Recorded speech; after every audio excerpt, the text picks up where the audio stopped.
আসসালামু আলাইকুম এভরিওয়ান, কেমন আছেন সবাই? আশা করছি আল্লাহর অশেষ রহমতে সবাই ভালো আছেন।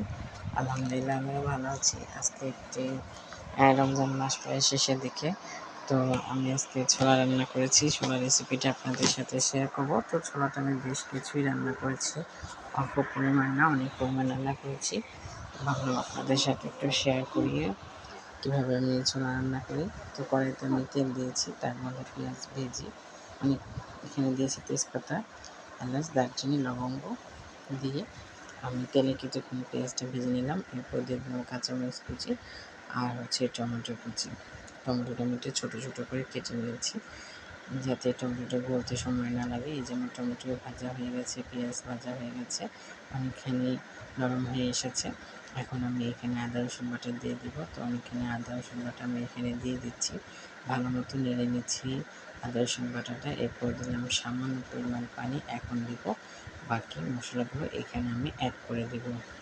তো এখন আমি এখানে দিব লবণ পরিমাণ মতো, যেহেতু অনেকখানি ছোলাতে লবণ 2-4 চামচ পরিমাণ দিলাম। তো আমরা তো এখন রোজার মাস, কতখানি লাগবে জানি না, তাই পরিমাণ মতো করে দেওয়া উচিত। আর একটু ঝালও দেবো আজকে ছোলাতে। তো এখানে 2-4 চামচ পরিমাণ আমি দিয়ে দিলাম মরিচের গুঁড়ো, আর এখন দিচ্ছি হলুদের গুঁড়ো, সেটাও 2-4 চামচ পরিমাণ।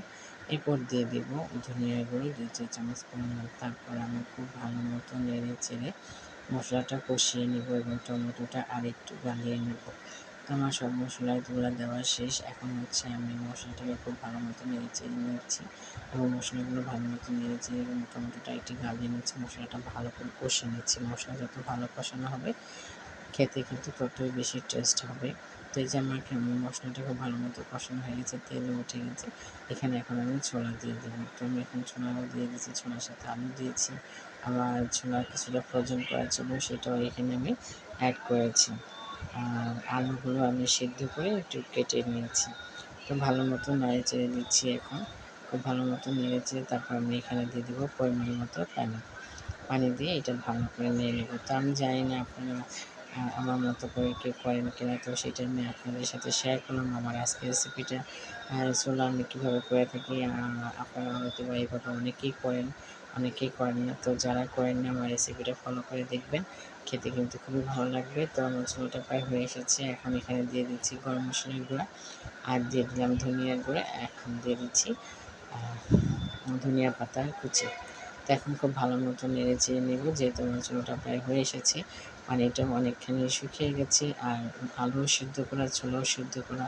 তো আমার বেশি পানি দিয়ে জাল দিতে হয়নি, অল্প পরিমাণ পানি দিয়ে আমি এটা জাল দিয়ে নিয়েছি। এখন ভালো মতো নেড়ে চেড়ে নিচ্ছি। নেড়ে নিয়ে এখন আমি এটাকে আরেকটু ঝোলটা টানিয়ে গেলে নামিয়ে ফেলবো। তো আমার রেসিপিটা আপনাদের কাছে কেমন লাগলো অবশ্যই জানাবেন। একবার ট্রাই করে দেখবেন, খুবই মজা হয় এভাবে রান্না করলে ছোলা। তো ভালো থাকবেন সবাই, আল্লাহ হাফেজ।